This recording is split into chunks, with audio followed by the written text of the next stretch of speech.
Aline, la boucle est presque bouclée aujourd'hui. Là, on est à Payolle, puisque demain, vous serez près du Géant, en haut du Tourmalet. Oui. 5000 km en un mois, sans repos. Et plus de 10 000 € récoltés et reversés à la Fondation pour la recherche contre Alzheimer. Ouais. Comment ce projet a germé dans votre tête? Alors, en fait, ce projet s'appelle la Rondaline.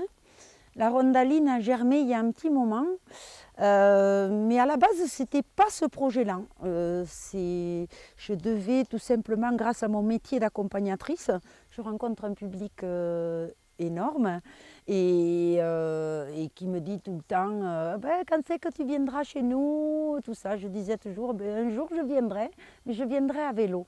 Et mon amie Madame Brouard me disait tout le temps si tu vas en vélo, on poussera jusqu'en Bretagne, on ira voir mes copines et puis je te ferai l'intendance à voiture et voilà.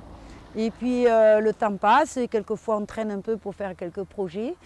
Et donc malheureusement entre-temps, mon amie Madame Brouard a malheureusement attrapé cette diable de maladie d'Alzheimer et ce projet n'a pas vu le jour. Donc pour elle et surtout pour toutes les personnes qui sont touchées par Alzheimer, j'ai voulu monter cette rondaline, un voyage de partage et où j'ai eu besoin du soutien de tous pour le réaliser et pour récolter vraiment le maximum de fonds pour la Fondation Recherche Alzheimer et participer à une évolution par rapport à cette maladie.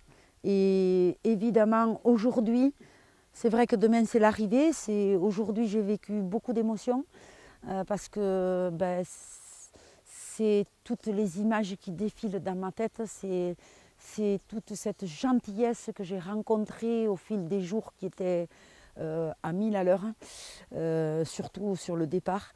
Et après ça s'est calé un peu mieux au bout de 15 jours, mais voilà, c'est des regards, des sourires, des soutiens.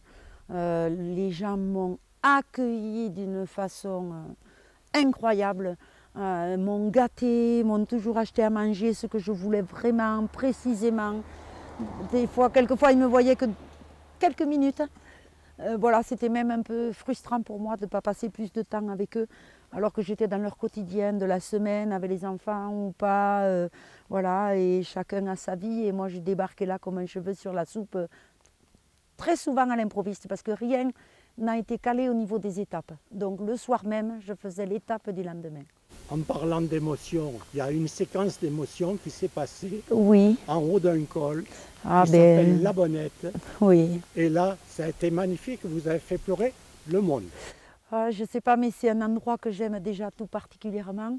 Et j'ai été un petit peu contrariée dans cette traversée des Alpes. D'abord, j'ai vécu 5 journées intenses par le mauvais temps, donc 4 particulièrement, par le mauvais temps et dangereuses sur la route, avec des pluies considérables, de la neige, du froid, des cailloux, des éboulements, voilà, et des gens qui m'ont apporté un réconfort fou, heureusement.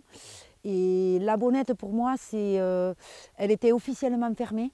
Et quand je suis arrivée en bas à Josier, j'ai dit quoi qu'il arrive, je monte à la Bonnette. Parce que pour moi, c'était inconcevable de traverser les Alpes et de ne pas passer à la Bonnette. C'est un endroit merveilleux. Et voilà, j'étais prête à porter le vélo sur le dos s'il avait fallu 2 ou 3 kilomètres dans la neige.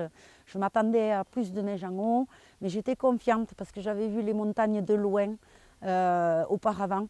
Et j'ai dit, voilà, quoi qu'il arrive, je rentre par là. Et pour moi, c'était passer là, cette route la plus haute d'Europe, et après tu bascules à Nice. Et ça, voilà, j'y ai eu en effet une émotion immense parce que je venais de finir la traversée des Alpes et j'attaquais le Mercantour.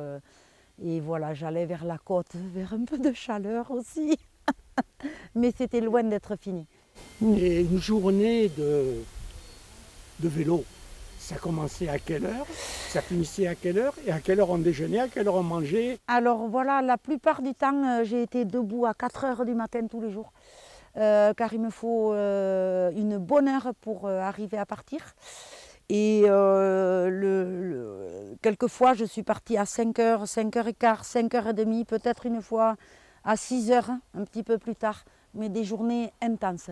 Et des journées, surtout au départ, avec plus de 200 km, en mode gravel, c'est ça qu'il ne faut pas oublier.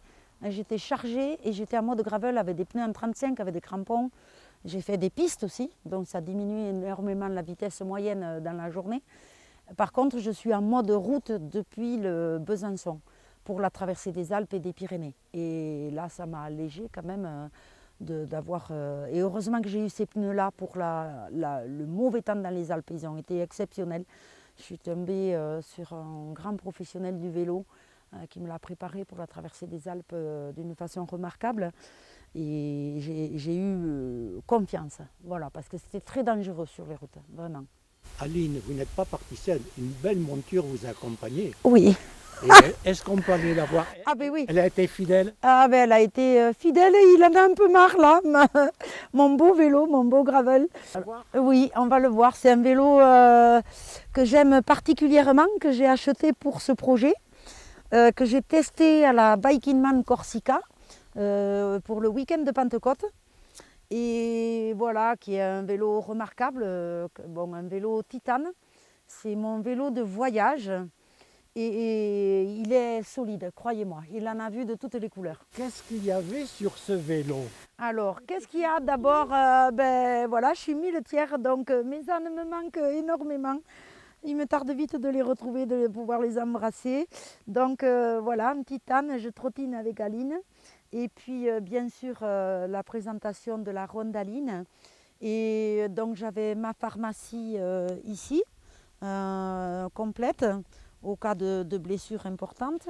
Après mon côté mécanique, mon côté énergétique, barre énergétique pour tout le voyage. Après j'avais un tarp, j'avais évidemment tous les vêtements chauds, très peu de change, je suis restée habillée pareil un mois. Voilà, donc les gants, très importants, des chaussettes. Et en fait, j'ai un GPS, mais j'ai tout fait avec Google Maps. Et bon, c'est un peu, j'ai rien préparé en fait, c'est ça qui était curieux. Mais j'ai des amis qui m'ont aidé aussi, Cathy particulièrement pour le choix des itinéraires. Et donc le soir même, juste avant de m'endormir, souvent je calculais l'étape du lendemain. Et je les ai organisées en fonction aussi des personnes qui m'accueillaient.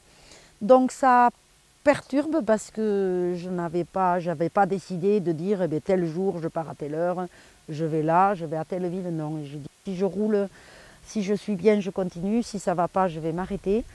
Donc j'ai tout fait en dernière minute et je suis arrivée chez les gens au pied levé. Quelquefois à 5 heures, je leur disais j'arrive. Et ça a été exceptionnel parce que chacun s'est accommodé de ma visite et il m'a accueilli avec des bras et un cœur grand comme ça. Et ça, c'est sans eux, je n'aurais pas pu faire tout ça. Parce que ce qui était indispensable, c'était de pouvoir me doucher et être au chaud le soir après des journées aussi intenses pour tenir un mois non-stop. Et un mois pile, je suis partie le 9 septembre et j'arrive le 9 octobre. Voilà, c'est magique. Ouais, voilà. Il y a un matin, j'ai tourné en rond dans une énorme carrière chez les Boulonnais. Je me suis retrouvée au milieu des engins de 20 mètres de haut. Ça a alerté tout le monde. J'ai été escortée par les 4x4 pour sortir de là. Voilà, c'était assez folklorique, mais ils m'ont pardonné. Et voilà, donc c'est une aventure incroyable. Là, j'ai des images plein la tête, évidemment. Mais c'est un sacré périple. Je peux vous dire qu'au niveau énergie, voilà, réaliser le Tour de France en 9 mois, c'est pas simple. Je ne suis pas en vélo de route à 7 kilos. Peu importe les kilomètres, peu importe l'itinéraire que j'ai choisi, ce qui compte, c'est d'avoir récolté des fonds pour la Fondation Recherche Alzheimer. Voilà. Ah oui.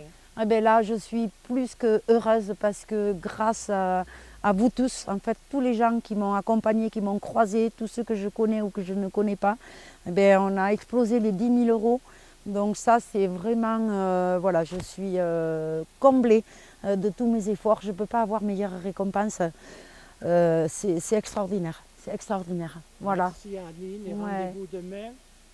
en haut Ah du- oui, là c'est une belle journée qui s'annonce, un beau dimanche, un dimanche pas comme les autres, un dimanche exceptionnel pour moi. Merci Aline. Ouais, merci beaucoup.